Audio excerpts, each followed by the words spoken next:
आज हम bad sister नामक एक अपराध ड्रामा देख रहे हैं। ब्रोकन मूवीज में आपका स्वागत है। सब्सक्राइब करें और चलिए शुरू करते हैं। फिल्म एक युवक जेसन ब्रैडी के साथ शुरू होती है जो अपने कमरे में गिटार बजा रहा होता है।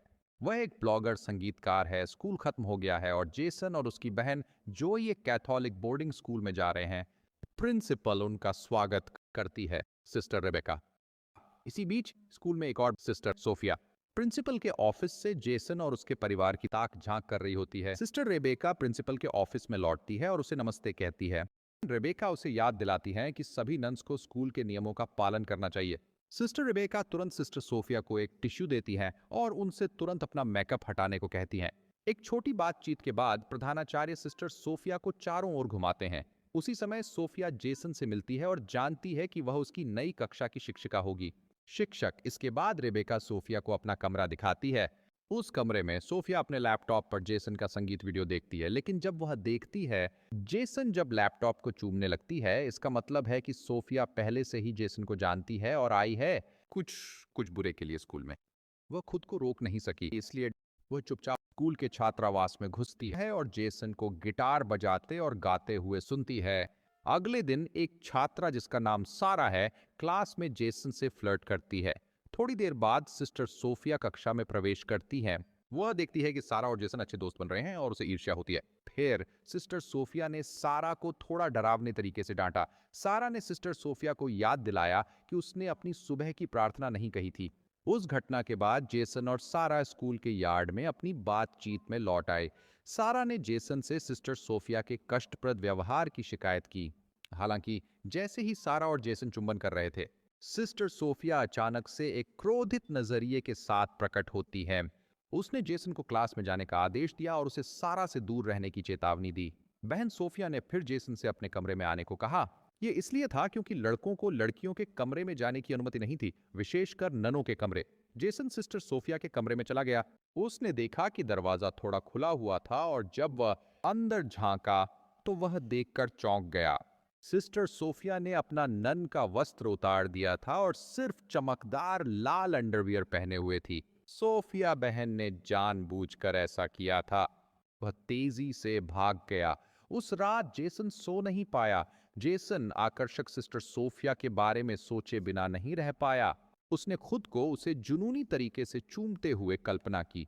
एक रात सिस्टर सोफिया चुपके से लड़कियों के छात्रावास में प्रवेश करती हैं जब सभी सो रहे होते हैं। वह सारा के कमरे में प्रवेश करती है और चुपके से उसकी किताब में सिगरेट का पैकेट रख देती है। सिस्टर सोफिया ने सारा को फंसा कर स्कूल से निकालने की योजना बनाई। अनपेक्षित रूप से सिस्टर रेबेका ने सिस्टर सोफिया को रंगे हाथ पकड़ लिया। सिस्टर सोफिया ने तर्क दिया कि वह केवल लड़कियों के छात्रावास की सुरक्षा की जांच कर रही थी। सिस्टर रेबेका ने और कोई सवाल नहीं पूछे और जल्दी से चली गई। अगले दिन सिस्टर सोफिया ने छात्रों को अपनी पाठ्य पुस्तकें खोलने के लिए कहा। जब सारा ने टेक्स्ट बुक खोली, उसे अंदर एक सिगरेट मिली। ये घटना तुरंत सिस्टर सोफिया और उसके सहपाठियों का ध्यान खींच लिया। सारा को प्रिंसिपल के कार्यालय ले जाया गया, पर वह बस रोती रही और जोर देकर कहती रही कि सिगरेट उसके नहीं थे। हालांकि स्कूल ने फिर भी अपने नियम के अनुसार उसे सजा दी। उसे निलंबित कर दिया गया और उसे कुछ समय के लिए स्कूल छोड़ना पड़ा। इसके बाद स्कूल भर में एक गहन तलाशी की गई। छात्रावास में जेसन के कमरे में शराब की एक बोतल मिली। जेसन को सजा देते समय सोफिया ने अन्य शिक्षकों और ननों से बात की और उनसे नरमी बरतने का अनुरोध किया। जेसन को स्कूल की सफाई में मदद के लिए लगाया गया था। सप्ताहांत पर सोफिया चाहती थी कि जेसन उस सप्ताहांत को स्कूल में ही रुके, इसलिए उसने उसे सजा दी। बाद में एक फ्लैशबैक दृश्य सोफिया के विकास को दिखाता है। जेसन के प्रति भावनाएं। मैंने जेसन के बारे में गहराई से शोध किया और पाया कि एक नन नाम सोफिया जेसन के स्कूल में काम करती थी।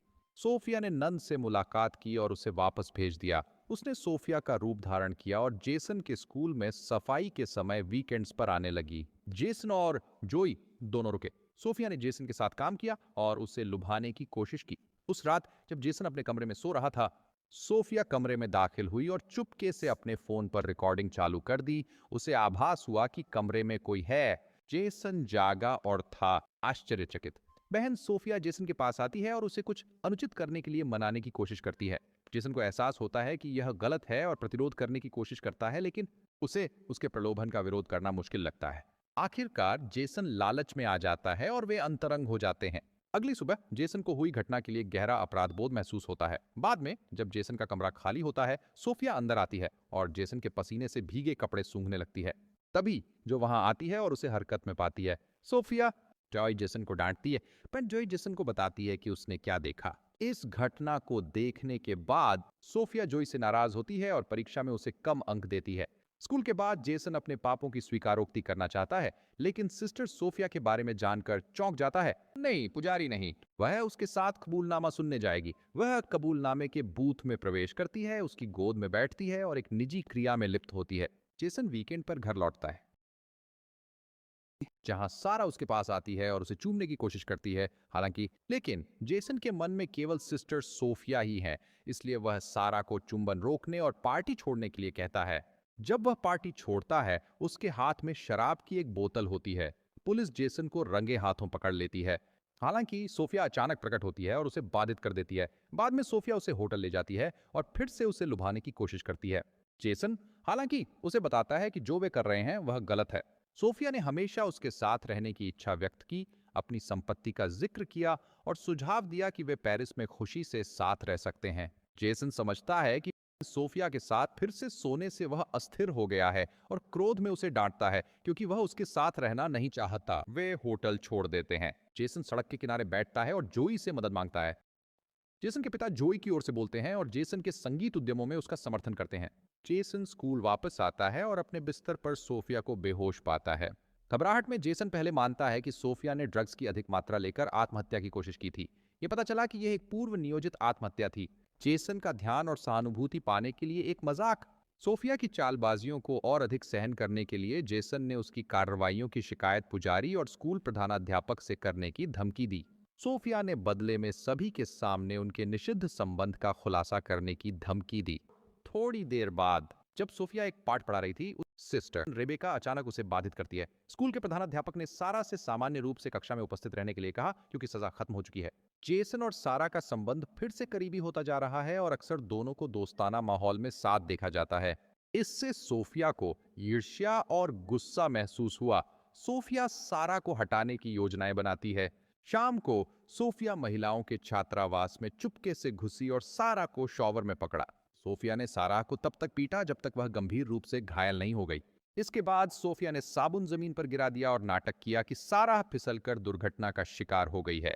कुछ समय बाद जोई को देखकर हैरान थी। सारा को अपने मुंह पर लेटे हुए देखें। उसने तुरंत पुलिस और अन्य शत्रुतापूर्ण निवासियों को मदद के लिए बुलाया। उन्होंने फैसला किया कि सारा की चोटें स्नान में गिरने से हुई थीं। बोर्डर्स ने चर्च में इकट्ठा होकर प्रार्थना के बाद जेसन ने सोफिया पर सारा की अचानक मौत का जिम्मेदार ठहराया।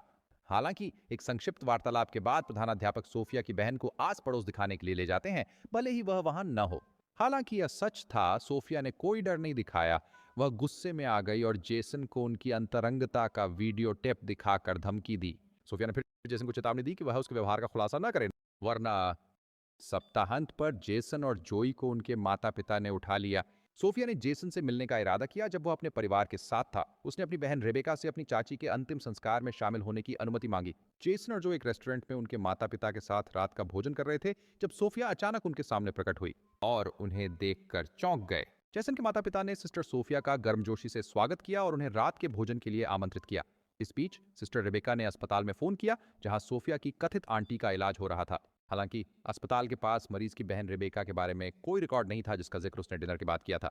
जो ने जेसन से पूछा कि उसके साथ क्या हुआ था। जेसन सिस्टर सोफिया के आसपास होने पर घबराया हुआ था। जेसन ने जोई से स्वीकार किया कि वह शिक्षक के साथ अंतरंग था और उसे अंतरंग रिकॉर्डिंग्स के साथ धमकाया गया था। उसके बाद उसने सोफिया सिस्टर की पहचान के बारे में अपनी शंकाएं उससे व्यक्त की। जेसन और जोई ने सच्चाई तक पहुंचने के निश्चय के साथ सिस्टर सोफिया के कमरे में घुसकर उनके कंप्यूटर तक पहुंच गए।